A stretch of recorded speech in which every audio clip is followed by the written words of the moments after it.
The Sorrows of Satan, The Strange Experiences of One Geoffrey Tempest, Millionaire, a Romance, is an 1895 best-selling novel by Marie Corelli, a pen name for Mary Mackay, born in 1855, died in 1924.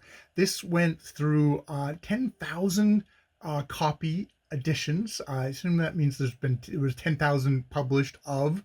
It was a gigantic bestseller at the time. While she did have some fans, Oscar Wilde notably amongst them, she was also condemned by the lit critics for her moralistic and prosaic style. Um, this book even spanned a parody. The Jas F. Sullivan's Belilah's Burdens, Down with the McWings in 1896. So yeah, like a year later, we already had a parody. McWing being the literary critic who comes in for a great thrashing in The Sorrows of Satan, incidentally, along with other stuff. So yes, this is a Faustian novel, in that there is a penniless author, Geoffrey Tempest, who's doing sort of hack work and has written a novel which has gotten rejected by everyone who says, "Oh, it's very good, but oh, it won't sell. It just doesn't have enough dirt and salaciousness to sell. We need stuff of sordid, immoral activities in our novels for anyone to want to actually buy them." And he's at the end of his tether, like suicidal thoughts, kind of that kind of level of thing, when he gets introduced via a friend who's off in Australia, I believe it is, to Lucio Romanes, a mysterious, very good-looking foreigner who takes him under his wing just at the same time when, a relative, uh, unbeknownst to him, that he didn't know about before, dies and gives him all of his money. And so, under Lucio's wing, he is slowly corrupted and introduced to a beautiful young woman who, says she doesn't. Sybil, who says, she can't love. She has been ruined by literature, ruined by the immoral literature of the time. Um, and but despite this, he continues these. Corelli does a really good job of making Geoffrey a real rotten person. He is somebody who is very quickly corrupted by wealth. Instead, he wants to get his novel published, but he wants to get his novel published not because he loves his novel, but more because he just wants to grind the nose. He wants revenge on all the people who rejected him, and he wants it bought as a bought to be a bestseller, to be a great success. And indeed, it is kind of on paper a success, but it is definitely one of those ephemeral successes where second that it is bought, second that the money is stopped to push it, it dies. This book has scathing satire, criticism for the publishing industry. I mentioned McWing. That is one of the reviewers he's the top Scottish reviewer of the UK, and he is basically bought. It's like you just donate money to his charity, and he'll push your book.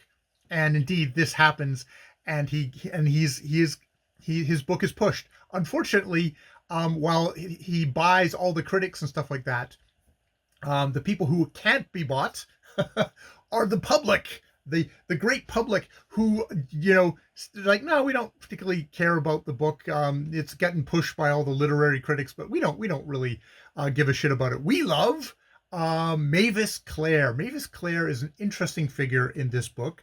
Another MC, Mavis Corelli, Mavis Clare, maybe an author insert, maybe not, is a virtuous woman author who writes wonderful books which are disdained by the critics, but despite this, loved by the general public.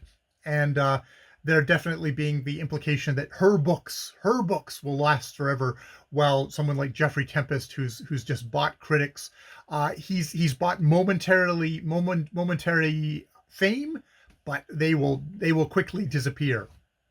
So we've got the figure, the very almost angelic figure of Mavis Clare, contrasted with Geoffrey Tempest and his buying of the books.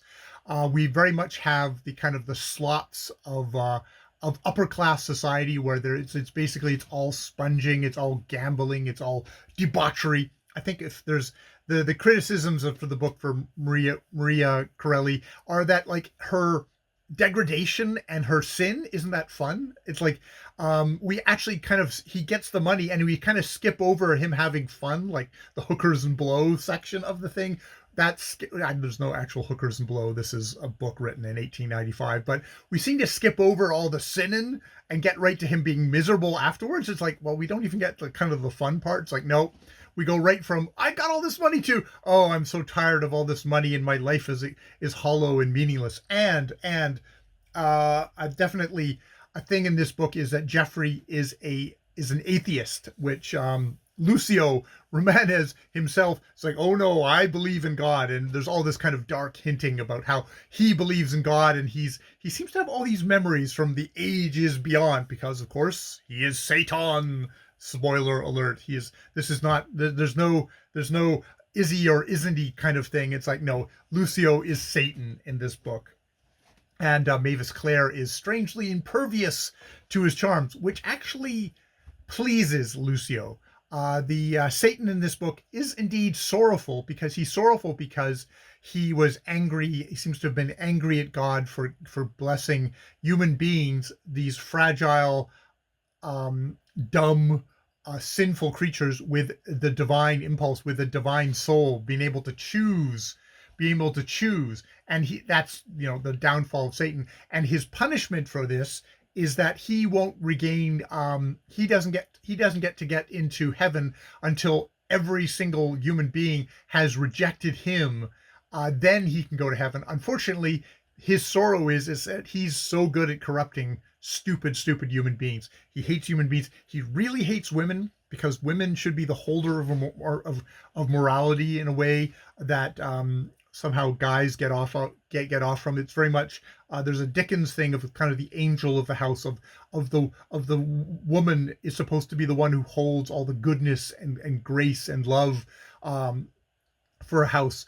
And indeed, Geoffrey Tempest, with all his disbelief, with all his atheism and grasping and stuff like that, he finds it especially offensive that he's married a woman who was fairly open about it, who doesn't love, who is an atheist as well, and is in it for the money, He finds that like when it's her, he finds that particularly offensive to him, in that kind of like, oh yes, you're and I think Corelli is doing a good job of kind of highlighting exactly how hypocritical and sexist that is.